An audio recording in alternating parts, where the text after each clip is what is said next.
ஏசாயா தீர்க்கதரிசன புஸ்தகம் 52ஆம் அதிகாரம் 12வது வசனம் சொல்லுது, இஸ்ரவேலின் தேவன் உங்கள் பிறகே உங்களை காக்கிறவராய் இருக்கிறார், கர்த்தர் உங்கள் முன்னே போவார்.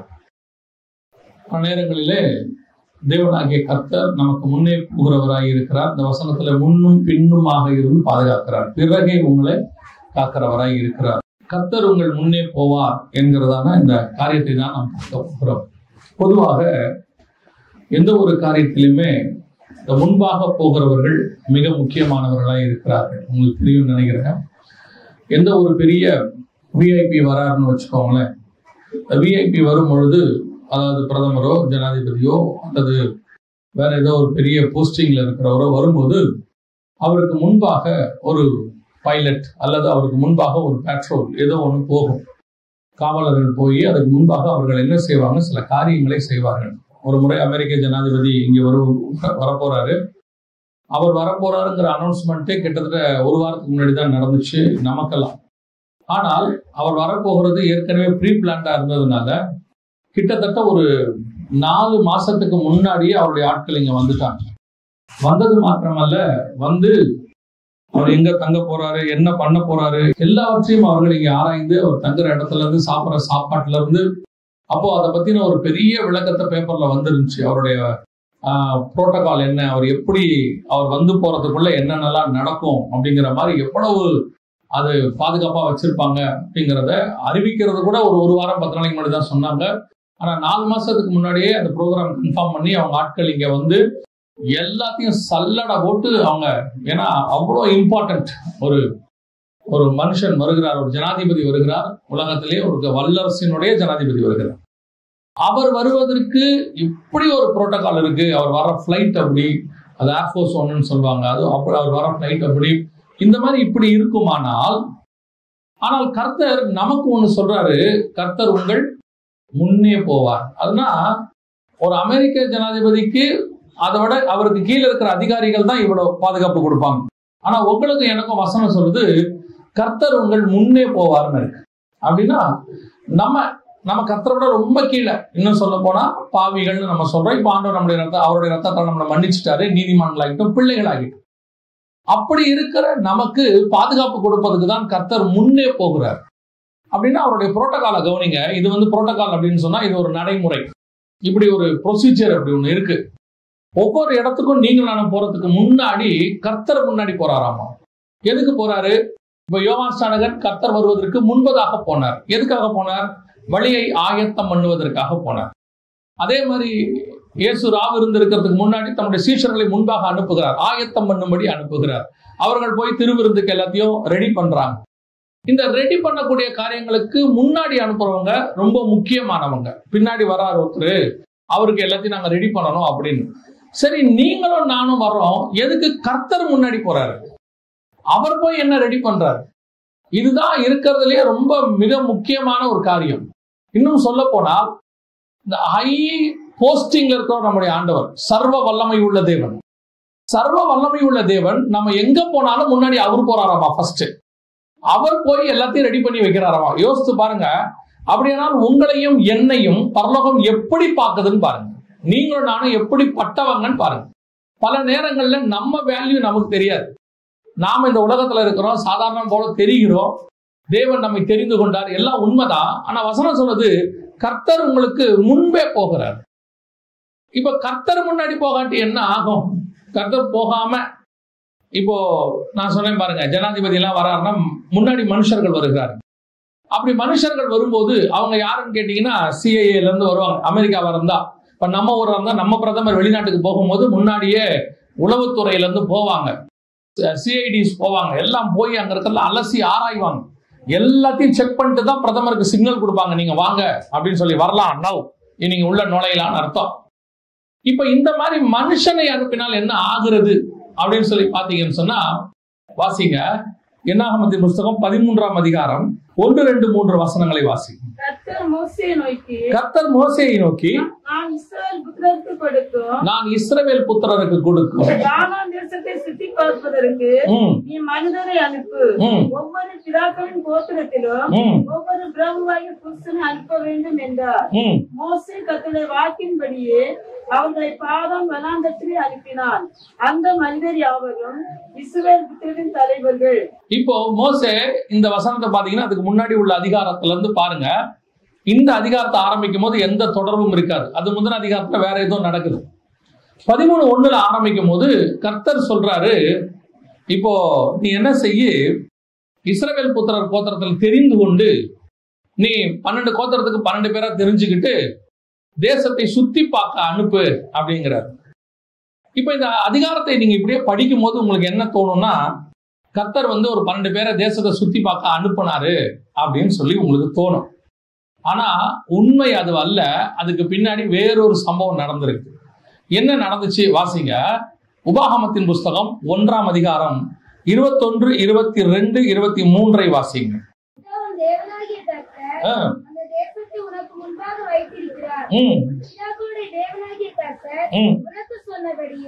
நீ போய் அதை சுதந்தரித்துக் கொள், பயப்படாமலும் கலங்காமலும் இரு என்றேன். அப்பொழுது நீங்கள் எல்லாரும், நல்ல கவனிங்க, அப்பொழுது நீங்கள் எல்லாரும் என்னிடத்தில் வந்து நமக்காக அந்த தேசத்தை சோதித்து பார்க்கவும் நாம் இன்ன வழியாய் அதில் சென்று பட்டணங்களுக்கு போகலாம் என்று நமக்கு மறுசெய்தி கொண்டு வரவும் நமக்கு முன்னாக மனிதரை அனுப்புவோம் சொன்னது யாரு?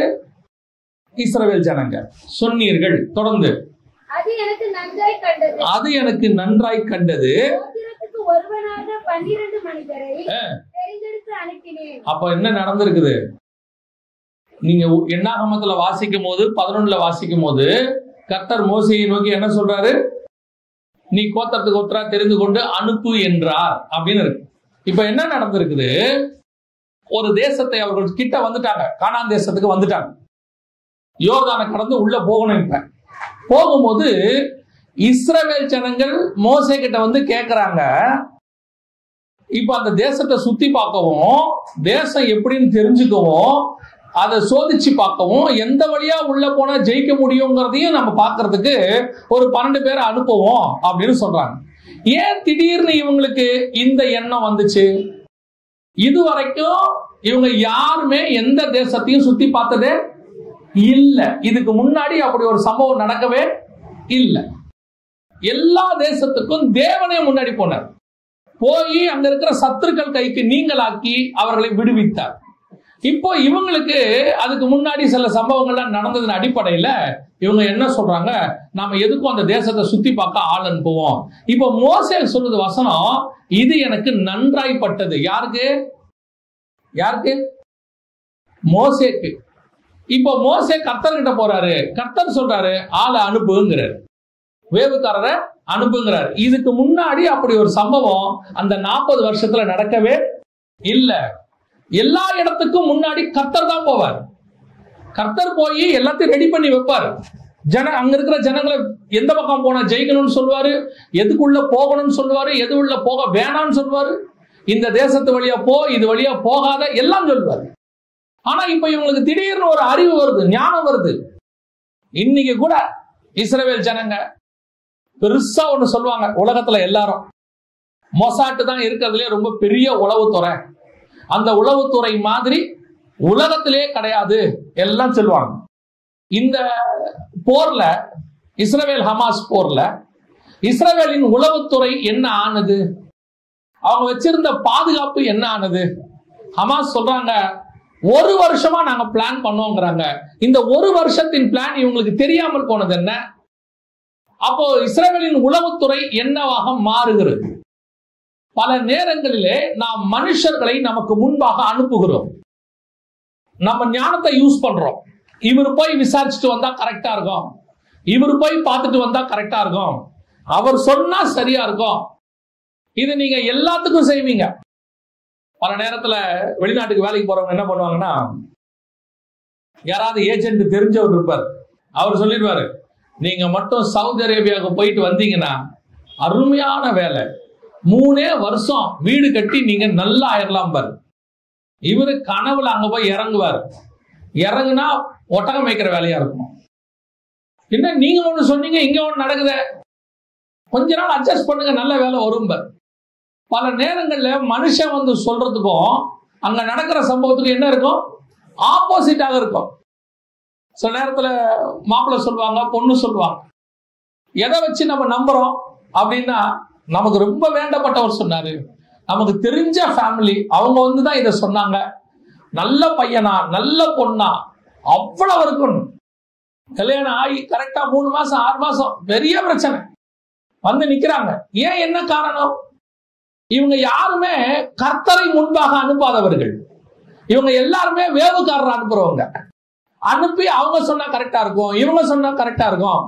இதனுடைய விளைவு என்னவாகி முடிஞ்சிச்சு. இவர் சொல்றாரு, நீங்க வந்து என்ன கேட்டுக்கொண்டீங்க, எனக்கு அது நன்றாய்ப்பட்டது. சில நேரங்களிலே சிலருடைய ஆலோசனை நமக்கு நன்றாய்ப்படும், கேட்கறதுக்கு கரெக்டா இருக்கும், உலக பிரகாரமா பர்ஃபெக்டா இருக்கும். சில நேரத்துல அதெல்லாம் நமக்கு எல்லாமே ஓ கரெக்டுங்க, இன்னைக்கு யாருமே இப்படி ஒரு ஆலோசனை கொடுக்கலேம்போ. ஆனால் அது தேவனுடைய திட்டமான்னு பார்க்கணும். இதுவரைக்கும் தேவன் நடத்தி கொண்டு வந்த எந்த தேசத்துக்கும் அவர் வேவுகாரர்களை அனுப்ப சொல்லவில்லை. அவரே முன்னாடி போனார், அவரே செஞ்சார். இன்னைக்கு மனுஷனை முன்பாக அனுப்புகிற ஒரு கூட்டம், மனுஷனை நம்புகிற கூட்டம், மனுஷனுடைய ஆலோசனையை நம்புகிற கூட்டம், இவங்க எல்லாம் போய் பார்த்துட்டு வந்தாங்க. பார்த்துட்டு வந்துட்டு என்ன சொல்றாங்க தெரியுமா? 13ஆம் அதிகாரத்துல என்னாகமத்தின் புஸ்தகத்தை 33வது வசனத்தை வாசிங்க. அங்கே ராட்சத பிறவியான ஏனாக்கின் குமாரராகிய ராட்சதரை கண்டோம். நாங்கள் எங்கள் பார்வைக்கு வெட்டுக்கிளிகளைப் போல் இருந்தோம், அவர்கள் பார்வைக்கு அப்படியே இருந்தோம் என்று சொல்லி இப்படி இஸ்ரவேல் புத்திரருக்குள்ளே நாங்கள் சுற்றி பார்த்து வந்த தேசத்தை குறித்து துர்ச்செய்தியை பரம்ப செய்தார்கள். இதுதான் மனுஷனை அனுப்புகிறதுக்கான, மனுஷனை முன்னாடி அனுப்புறதுக்கான ரிசல்ட். தேசம் நல்ல தேசம் தான்ப்பா. அங்க ராட்சத பிறவி இருக்கிறாங்க. யாரு? ஏனோக்கின் புத்திரர் இருக்கிறாங்க. ராட்சதர்கள்னா ஜெயின்ஸ். நீங்க ராட்சதர்கள்னா உடனே பல்லு நீளமா அப்படின்னு நினைச்சிடாதீங்க. நல்ல உயரமா கருப்பா அல்லது நல்ல உயரமா ஜெய்ஜாண்டிக்கா கோலியாத் மாதிரி ஆட்கள் இருக்கிறாங்கப்பா. இதுல அவன் சொல்ற வார்த்தையை பாருங்களேன். நாங்கள் அவர்கள் பார்வைக்கு எப்படி இருந்தோம்? நாங்க அவர்கள் பார்வைக்கும் அப்படியே இருந்தோம். அவன் அப்படித்தான் பார்த்தான். யார் சொன்னா? பல நேரங்கள்ல நம்மளே நினைச்சுக்கிறது, நம்மளே என்ன பண்ணிப்போம், ஐயோ அவங்க பாக்குற பார்வையே சரியில்லைங்க, அவங்க முறைச்ச முறையே எனக்கு கை காலெல்லாம் ஆடிருச்சு அப்படிம்பாங்க. அவன் எப்படி முறைச்சிருப்பான்னா, இவன் என்ன இவ்வளவு பெரிய ஆள் ஒருத்தன் வந்திருக்கிறானே. ஒரு தடவை ஒரு பாஸ்டரை ஒரு போலீஸ் ஸ்டேஷன்ல வர சொல்லிட்டாங்க. வர சொல்லிட்டு விசாரிக்கிறதுக்கு அந்த காவலர் வர சொல்லிட்டார். இவரும் போயிட்டார். அந்த காவலர் என்ன பண்ணார் தெரியுமா? போதகரை மிரட்டி இவரை இதுக்கப்புறம் அங்க சர்ச்சை நடத்தக்கூடாதுன்னு சொல்றதுக்காக அனுப்புனார். போன உடனே கேட்டாரு, என்னையா அங்க சர்ச்சை நடத்துறீங்களாமே, அங்க சர்ச்செல்லாம் நடத்தக்கூடாது அப்படின்னு.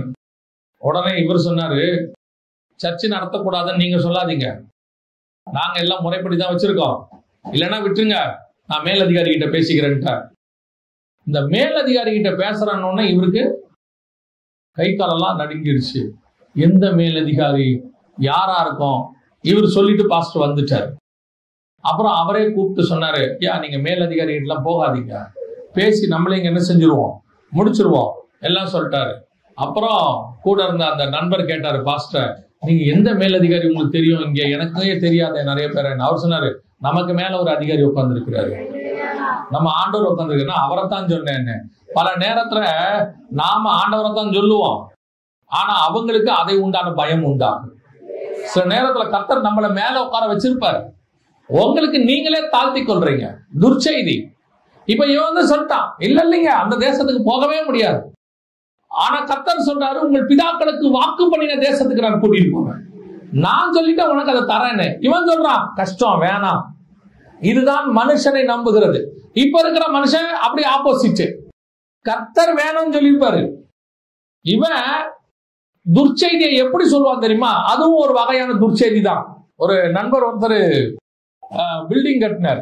கட்டும்போது அவர் கூட இருந்தவர் 2 அடி எக்ஸ்ட்ராவா கட்டணும் அப்படின்னு சொல்லி அவர் கூட இருந்தவர் சொன்னாரு, அதெல்லாம் கட்டலாம் ஒன்னும் பிரச்சனை. இவர் சொல்றாரு, இல்ல பர்மிஷன் வாங்கிடுவோம், பின்னாடி பிரச்சனை ஆயிரும் அப்படிங்கிறாரு. இவரு தேவ மனுஷன், அவர் வாங்கிடுவோங்கிறாரு. இவரு ஐயா இங்க எல்லாருமே அப்படிதான் கட்டியிருக்காங்க.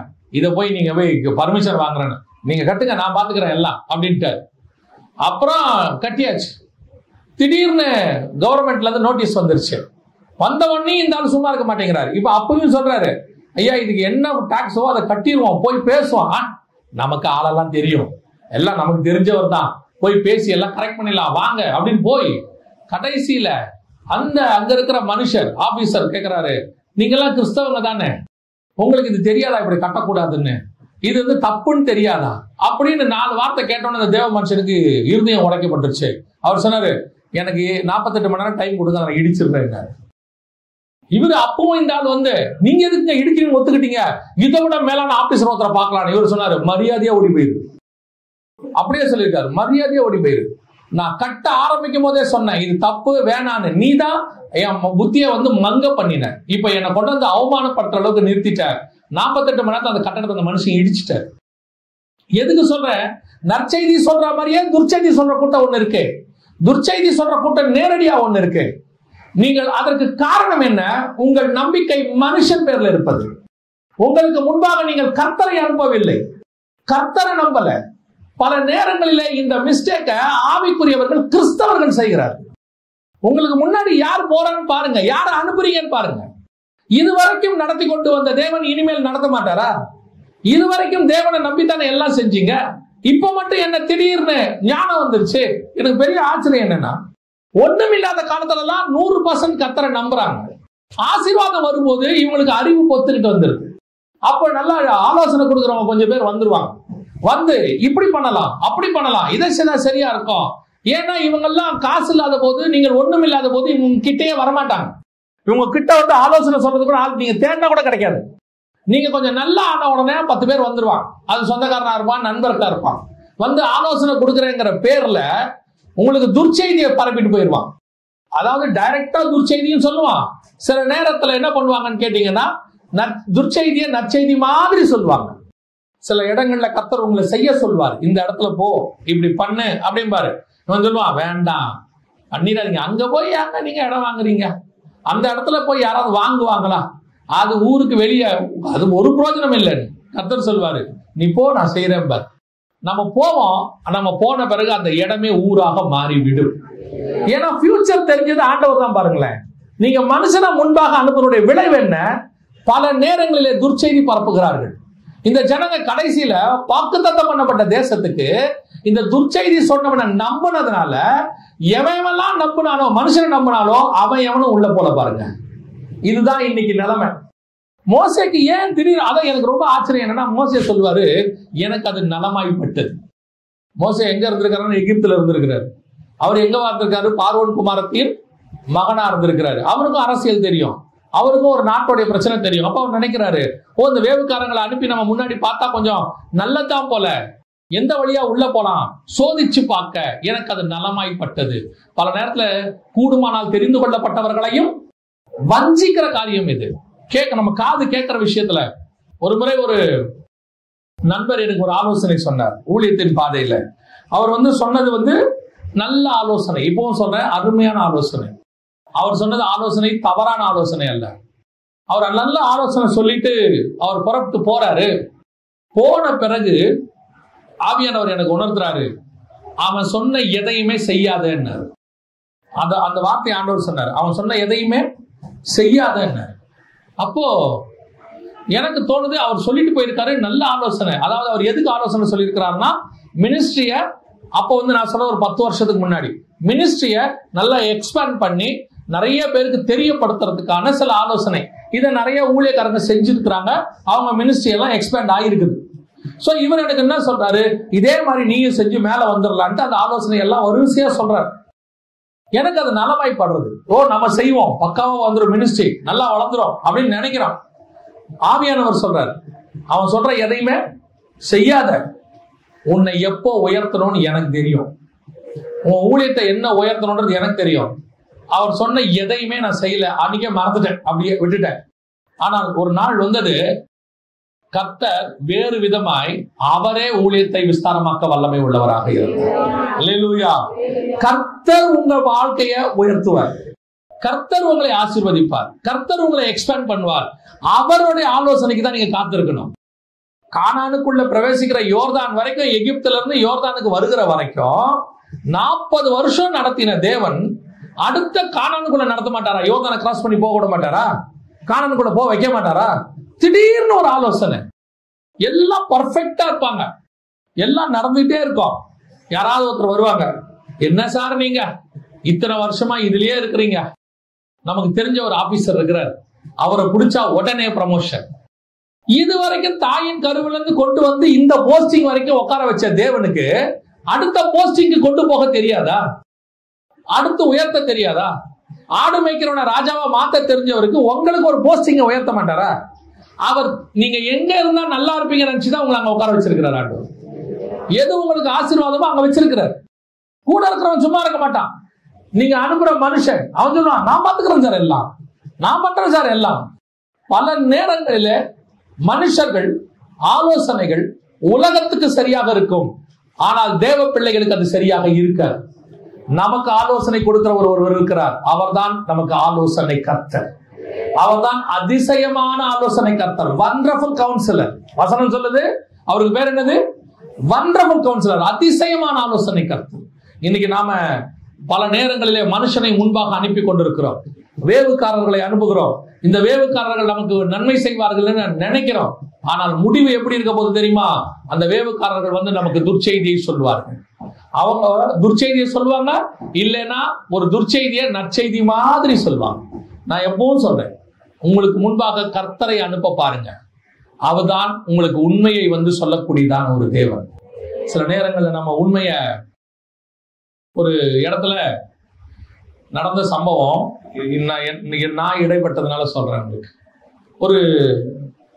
ஒரு மாப்பிள்ளைக்கு ஒரு பொண்ணை பார்க்கணும்னு சொன்னாங்க. அப்பொழுது அவங்க சொன்ன உடனே எனக்கு ஒரு பெண் ஞாபகத்துக்கு வந்துச்சு. அப்போ நான் அவர்கிட்ட சொன்னேன், இந்த பெண்ணு ஒரு ஊழியக்காரருடைய மக, நீங்க கேட்டு பாருங்க அப்படின்னு சொன்னேன். உடனே அவர் சொன்னாரு, இல்லைங்க அதை பத்தி ஏற்கனவே விசாரிச்சோம், யாரும் சரியா சொல்லல, நாங்க ஏற்கனவே அந்த பிள்ளைய வேணான்னு சொல்லிட்டோம் அப்படின்னு சொல்லிட்டு இவங்க வேற பொண்ணு தேட ஆரம்பிச்சிட்டாங்க. எனக்கு அவர் சொன்னாரு, சரி ஓகே ரைட், இது வேற பிள்ளை அப்படின்னு சொல்லிட்டு ஆண்டவர் உணர்த்தினதாச்சே, சரி இவங்க ஏற்கனவே இதை கேட்டுட்டு தப்புன்னு நினைச்சிட்டாங்க போல அப்படின்ட்டு விட்டாச்சு. ஆனா ஒரு 1.5 வருஷம் கழிச்சு அந்த கல்யாணத்துக்கு ஒரு கல்யாணத்துக்கு என்ன கூப்பிடுறாங்க. அந்த பையனுக்கு பொண்ணு கிடைச்சிருச்சுன்னு சொல்லி கூப்பிடுறாங்க. பார்த்தா நான் எந்த பொண்ணை நம்ம சொன்னமோ அதே பொண்ணு. நான் ஃபோன் பண்ணி கேட்டேன், இந்த பிள்ளைய ஒரு 1.5 வருஷத்துக்கு முன்னாடி உங்களுக்கு சொன்னோமே அப்படின்னு. அப்போ அவர் சொன்னாரு, இல்ல நாங்களும் எங்கேயோ தேடி பார்த்தோம், கடைசியில கர்த்தர் இதைத்தான் வாய்க்க பண்ணினார். அந்த பிள்ளைய பத்தி மனுஷர்கள் சொன்ன கருத்து வேறு, தேவன் சொன்ன கருத்து வேறு. இன்னைக்கு 10 வருஷத்துக்கு மேல அந்த மாப்பிள்ளையும் பண்ணியும் சந்தோஷமா 2 பிள்ளைகளோடு கூட கர்த்தருக்குள் ஊழியத்தையும் செய்து கொண்டு வாழ்ந்து கொண்டிருக்கிறார். பல நேரத்துல நாம என்ன நினைக்கிறோம், இந்த ஆளுங்க பொறாமையில கூட சிலர் தீமையான காரியத்தை சொல்லி விடுவார். உங்க மேல இருக்கிற பொறாமையில நீங்க நல்லா இருக்க கூடாதுன்னு கூட சொல்லுவாங்க. உங்க மகளை பத்தியோ உங்க மகனை பத்தியோ துர்ச்செய்தி சொல்லுவாங்க. அதனாலதான் எப்பவும் சொல்றேன், மனுஷன் சொல்றதை வச்சு எந்த தீர்மானத்தையும் எடுக்கணும். தேவன் சொல்ற தீர்மானத்தை வச்சு பார்க்கணும். கர்த்தர் முன்பாக போவார், அவர்கிட்ட கேட்கணும். இப்ப மோசே மனுஷன் பேச்ச கேட்டு அவர்கள் மனுஷனை அனுப்பினான். வந்த செய்தி துர்ச்செய்தி, முடிவு எத்தனையோ 1000 பேர் செத்து போனாங்க. இதுதான் முதலாவது, மனுஷனை அனுப்புறது. 2வது, இன்னும் ஒருத்தரை கர்த்தருக்கு பதிலா நம்ம வேற ஒருத்தரை அனுப்புறோம். யாரை அனுப்புறோம்? வாசிங்க, யாத்ராகமத்தின் புஸ்தகம் 33ஆம் அதிகாரம் 1வது வசனத்தையும் 2வது வசனத்தையும் வாசிங்க.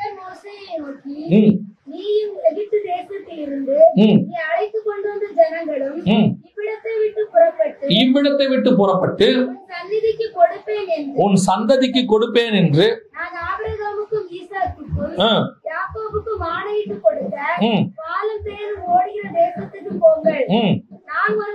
நான் ஒரு தூதனை உங்களுக்கு முன்பாக அனுப்பி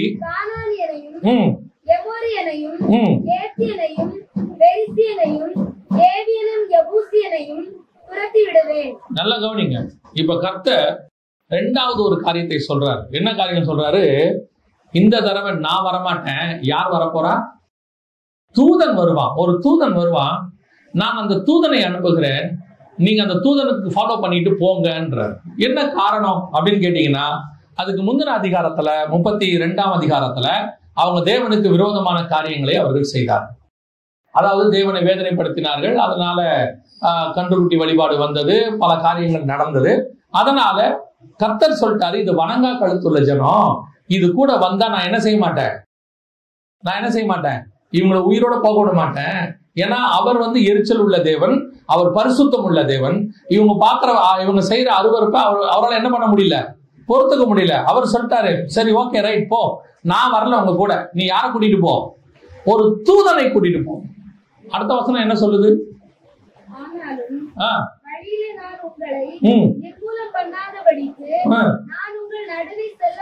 செல்ல மாட்டேன், நீங்கள் வணங்கா கழுத்துள்ள ஜனங்கள்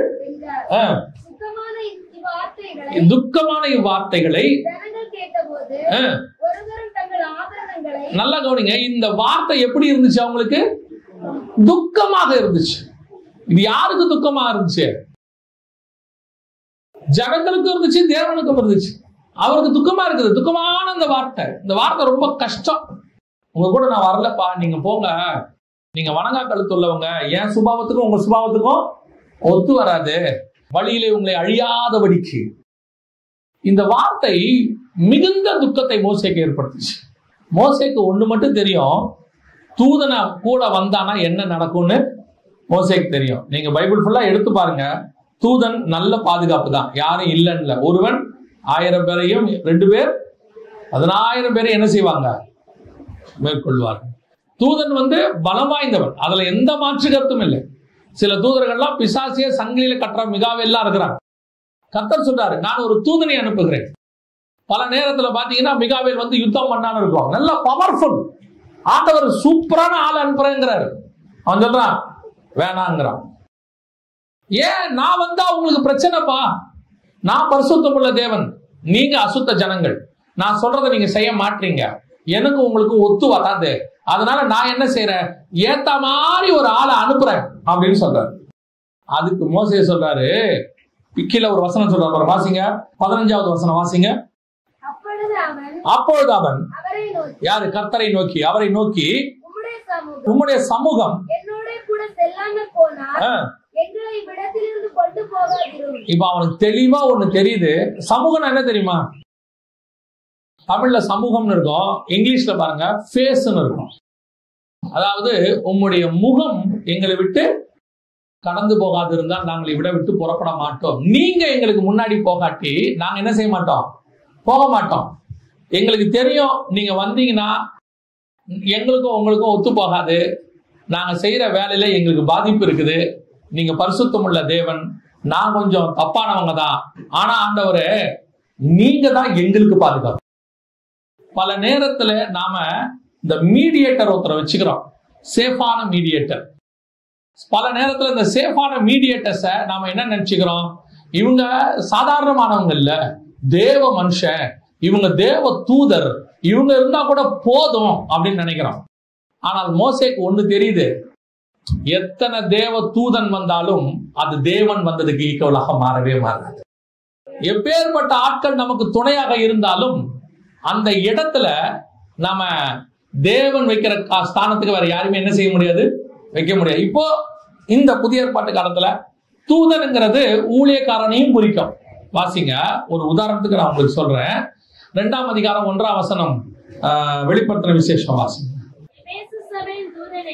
எபேசு சபையின் தூதனுக்கு, அப்ப தூது கொண்டு வரவன் யாரு? தூதன். ஆகாய் புஸ்தகமும் ஆபகுலயோ ஆண்டவர் திருப்பி சொல்றாரு, என்னுடைய தூதன் ஆகிய அந்த தீர்க்கதரிசியின் பேரை சொல்வார் ஆண்டவர். தூதன் என்பது பல நேரத்துல ஊழியக்காரனையும் குறிக்கும். இப்ப ஆண்டவர் சொல்றாரு சபைய, நான் சொல்றது ஒரு உதாரணத்துக்கு, சபையில தேவன் இருக்கணுமா ஊழியக்காரன் இருக்கணுமா? இங்க அதான் கேள்வி.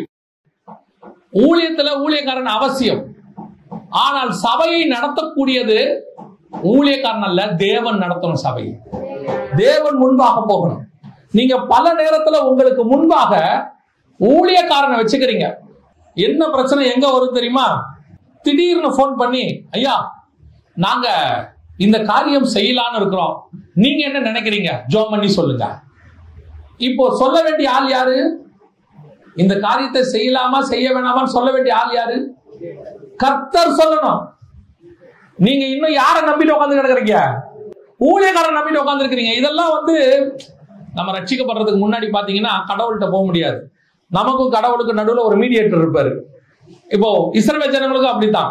அவங்க பரிசுத்த ஸ்தலத்துல போய் தேவனை பார்க்க முடியாது. பிரதான ஆசாரியன் ஒருத்தன் என்ன செய்வான்? நடுவில் இருப்பான். அதே மாதிரி தான் இப்பவும் நீங்க ஒரு ஊழியக்காரனை பிடிச்சி வச்சுக்கிறீங்க. ஆளாளுக்கு ஒரு ஊழியக்காரன் தூதனை பிடிச்சுக்கிறீங்க. தேவன் சொல்றாரு, சரி நீ அந்த தூதனையை பிடிச்சுக்க. மோசே சொல்றான், அந்த கதை இங்க வேண்டாம், எனக்கு யார் வேண்டாம்? தூதன் வேண்டாம். யார் வரட்டும்? நீங்க தான் வரணும். ஊழியக்காரன் என்பவன் தேவனுக்கும் மனுஷனுக்கும் நடுவில் இருக்கிற மீடியேட்டர் கிடையவே கிடையாது. நமக்கும் தேவனுக்கும் மீடியேட்டர் ஒருத்தர் இருக்கிறார்னா அது ஆண்டவராக இயேசு கிறிஸ்து ஒருத்தர் மட்டும்தான். அவர் தான் மத்தியஸ்தர். உங்களுக்கு என்ன தெரியுமா? மைண்ட்ல நீங்க தேவ சமூகத்துல உட்கார்ந்து ஜெபம் பண்ணி ஃபாஸ்ட் பண்ணி ஆண்டவர்கிட்ட இருந்து பதில் வாங்குற அளவுக்கு உங்களுக்கு நேரம் இல்லை. அதனால என்ன பண்ணிடுறது தெரியுமா? ஏதாவது ஒரு ஊழியக்காரனை பிடிச்சி வச்சுக்கிறது, ஒரு ஊழியத்தை பிடிச்சி வச்சுக்கிறது. அந்த தூதனை தேவனுக்கு அவங்களுக்கு நடுவுல வச்சுக்கிட்டு எதுக்கு எடுத்தாலும் உடனே போன், ஐயா எங்களுக்கு ஜெபம் பண்ணுங்க, ஐயா பிள்ளைக்கு ரொம்ப காய்ச்சலா இருக்கு கொஞ்சம் ஜெபம் பண்ணிக்கோங்க. நீங்க சொல்றது தப்பு இல்ல. உங்க நம்பிக்கை அந்த ஊழியக்காரன் மேல போது இல்ல, எடுத்த உடனே போன் பண்ணணும் தோணுது இல்ல, அதுதான் தப்பு. நீங்க தான் ஜெபம் பண்ணணும். ஏன்னா உங்கள் தேவனாகிய கர்த்தர் உங்களுக்கு முன்பாக கடந்து போய் கொண்டிருக்கிறார்.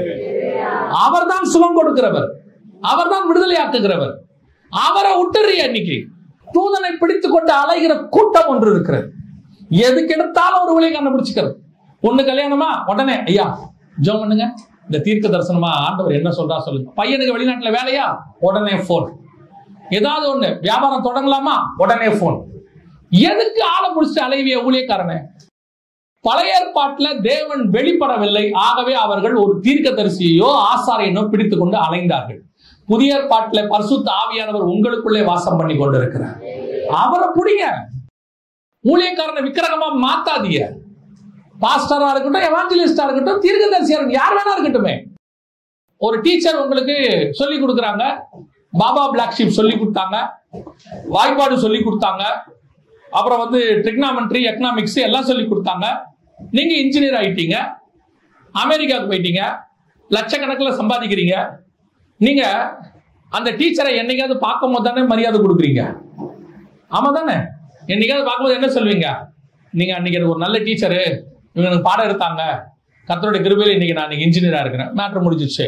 அதே வேலை தான் ஊழியக்காரனுடைய வேலை. எங்க வேலையும் அதே தான். உங்களை தேவன் பக்கம் திருப்பி விடுற வேலை எங்க வேலை. நீங்க எங்களை கனப்படுத்துறீங்க, அது வரைக்கும் தோத்துறோம்.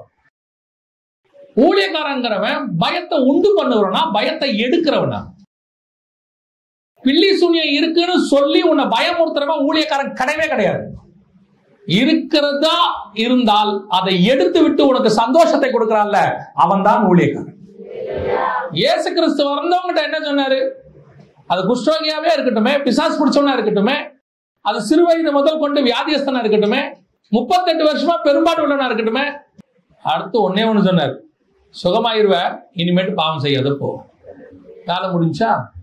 பிசாசு பிடிச்ச ஒருத்தர் இருந்தானா அவனை சுகமாக்கிட்டு பக்கத்துல உட்கார வச்சுக்கிட்டாரு, வேலை முடிஞ்சு. சரியான ஆவி இருக்கிற எந்த ஊழியக்காரனும் சாபமான வார்த்தையை பேச மாட்டான். பரிசுத்த ஆவி பெற்ற ஊழியக்காரன் என்ன பேச மாட்டான்? சாபமான வார்த்தைகளை பேச மாட்டான். அவன் என்ன சொல்லுவான்? கடிந்து கொண்டு பேசுவானே ஒழிய நரகத்துக்கு போவேன் அப்படியே சொல்லுவான். இயேசுநாதர் பாவி நரகத்துக்கு போகாம இருக்கிறதுக்கு தான் வந்தார். இயேசுநாதருடைய ஆவியை பெற்றிருக்கிற இவர்கள் ஒருத்தர் நரகத்துக்கு அனுப்புறானா, இவன் என்ன ஆவி உடையவன்?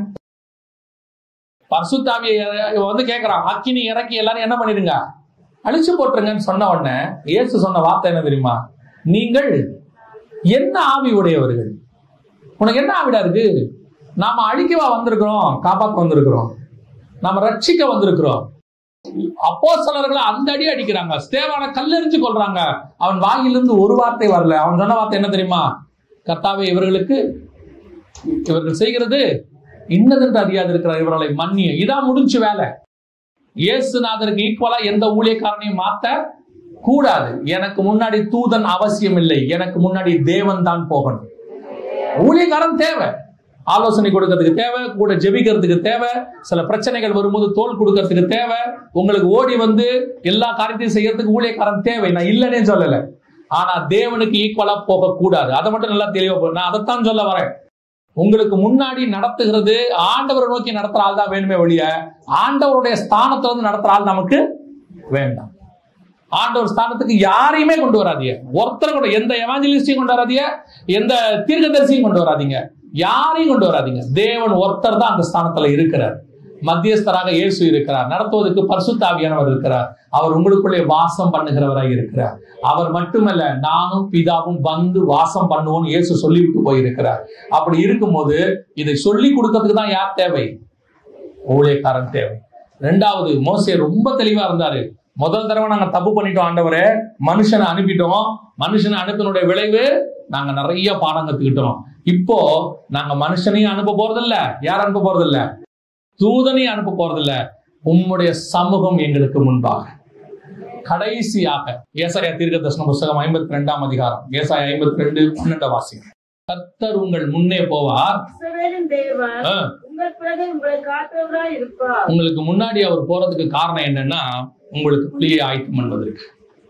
யாருகிட்ட சொல்றாரு? கோரேசு கிட்ட சொல்றாரு. வாசிங்க அந்த 45ஆம் அதிகாரம் ஏசாயா தீர்க்கதரிசன புத்தகம் 2-3 வசனங்கள் வாசிங்க.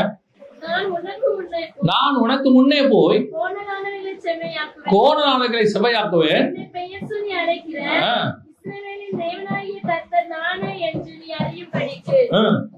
அடுத்த வசனம், வெண்கல கதவுகளை உடைத்து இருப்பு தாப்பால்களை.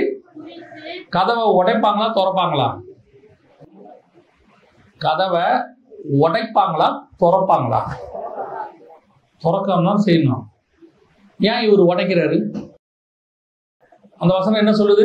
வெண்கல கதவுகளை. அந்த உடைக்கிறதுங்கிறது எதனுடைய வெளிப்பாடு? கோபத்தினுடைய வெளிப்பாடு. கர்த்தர் உங்களுக்கு முன்பாக போய் வெண்கல கதவுகளை உடைத்து, அதோட அர்த்தம் என்னன்னா, இது வரைக்கும் நான் முன்னாடி போய் உனக்கு முன்னாடி இருந்த எல்லாத்தையும் அடைச்சு வச்சிருக்காங்க, உனக்கு தராம வச்சிருக்காங்க, உனக்கு கொடுக்க வேண்டியதை கொடுக்கல, என் ஜனங்களை வஞ்சித்தாங்க, ஏமாத்துறாங்க, எல்லாம் செய்யறாங்க. அத்தனையினுடைய கோபத்தின் வெளிப்பாடு கதவை கர்த்தர் உடைக்கிறார். உடைச்சிட்டு சொல்றாரு, நான் முன்னாடி போற தைரியமாவா? எல்லா பொக்கிஷங்கள், ஒளிப்பிடத்தின் பொக்கிஷங்களையும் அந்த காலத்தில் இருக்கிற புதையல்களை நான் உனக்கு தருவேன், நீ விழா, நான் போறேன் முன்னாடி. அதான் கர்த்தர் முன்னாடி போறதுக்கு அர்த்தம். மனுஷனை அனுப்பினா துர்ச்செய்தி, தூதனை அனுப்புனீங்கன்னா ஒண்ணும் கிடையாது. ஆனா கர்த்தர் போனார்னா எதுக்கு முன்னாடி போறார் தெரியுமா? உனக்காக இத்தனை வருஷம் அடைத்து வைத்திருந்த அத்தனை ஆசீர்வாதங்களையும் கர்த்தர் வெளியே எடுக்க போறார். ஆனா அதோட அர்த்தம் என்ன? இனிமேட்டு யாரும் உங்களுக்கு அடைக்கவே முடியாதுன்னு அர்த்தம். உடைக்கிறார்னு அர்த்தம். யாரும் உங்களுக்கு இனி என்ன செய்ய போறதில்ல, அடைக்க போறதே கிடையாது, இனி பூட்ட போறதே கிடையாது. வெண்கல கதவுகளை உடைத்து இரும்பு தாப்பால்களை, அதுக்கப்புறம் தாப்பாலே கிடையாது, பூட்டவே முடியாது. அவ்வளவுதான். கர்த்தர் திறந்த ஆசீர்வாதம் ஆசீர்வாதம் தான். அவர் அதுக்கு தான் முன்னாடி போறார். சொல்லிட்டு இருக்கிறோம்ல, இத்தனை வருஷம் நீ மனுஷனை நம்பின காலம் உண்டு, சில நேரத்துல ஊழியக்காரங்களை நம்பின காலம் உண்டு, சில மனுஷனை நம்பி காசை கொடுத்து இந்த வேலை நடக்கும், இப்படி எல்லாம் செஞ்சிடலாம், இப்படி எல்லாம் முடிச்சிடலாம்னு சொல்லி உங்ககிட்ட 5 லட்சம் 10 லட்சம் கொடுத்து வாங்கி ஏமாத்தின மனுஷர்கள் ஒரு பக்கம் உண்டு. இன்னொரு பக்கம் உங்களுக்கு பிலிசூனியம் வச்சிருக்காங்க, பேய் பிசாசு வச்சிருக்காங்க, கட்டு வச்சிருக்காங்க, நாங்க உங்களுக்கு ஜாப் பண்றோம்னு சொல்லி உங்ககிட்ட பணத்தை கலெக்ட் பண்ண இன்னொரு குரூப் இருக்குது. நீங்க இங்கே ஏமாந்துட்டீங்க, அங்கேயே ஏமாந்துட்டீங்க, எல்லாம் போயிட்டு கடைசியா நீங்க சொல்ற வார்த்தை என்ன? அவங்கள ஆளுங்களையும் பிடிச்சி பார்த்தாச்சுங்க, ஜோம் பண்ணி பார்த்தாச்சு, ஊழியக்காரன் கூட வந்து ஜோம் பண்ணிட்டாங்க, ஒன்னும் நடக்கல, ஏதோ சாபமாமா நடக்கல. ஆண்டவர் சொல்றாரு, இல்ல இல்ல, இது வரைக்கும் நீ மனுஷனை முன்னாடி அனுப்புனீங்க, தூதனை முன்னாடி அனுப்புனீங்க, இப்ப நான் உங்களுக்கு முன்பாக போக போகிறேன். இது வரைக்கும் எதெல்லாம் அடைக்கப்பட்டிருந்ததோ அத்தனையும் உடைக்கப்பட போகிறது. எது வரைக்கும் பூட்டி இருந்தாங்களோ எல்லாம் திறக்கப்பட போகிறது. ஆனா எப்படி தெரியுமா? இனி ஒருவரும் பூட்டக்கூடாதபடிக்கு திறக்கிறவர்னு வசனம் சொல்லுது. கதவை உடைச்சாச்சுன்னா இனிமேல் என்ன பண்ண முடியாது, பூட்ட முடியாது. தாப்பால முறிச்சாச்சுன்னா இதுக்கப்புறம் என்ன செய்ய முடியாது. இதுதான் ஒருவரும் பூட்டக்கூடாதபடிக்கு திறக்கிறவர். இப்ப எப்படி திறக்க போறாரு? இதுக்கு மேல பூட்டவும் முடியாது, அடைக்கவும் முடியாது. ஒருவரும் பூட்டக்கூடாதபடிக்கு திறக்கிறவர் ஒருத்தர் திறக்க போறாரு. இதுவரைக்கும் அடைக்கப்பட்டிருந்த வாசல்கள் அத்தனையும் கர்த்தர் திறப்பாரு. எப்ப இதனாலன்னு கேட்டீங்கன்னா, இப்ப நீங்க தேவனை முன்பாக அனுப்ப போறீங்க.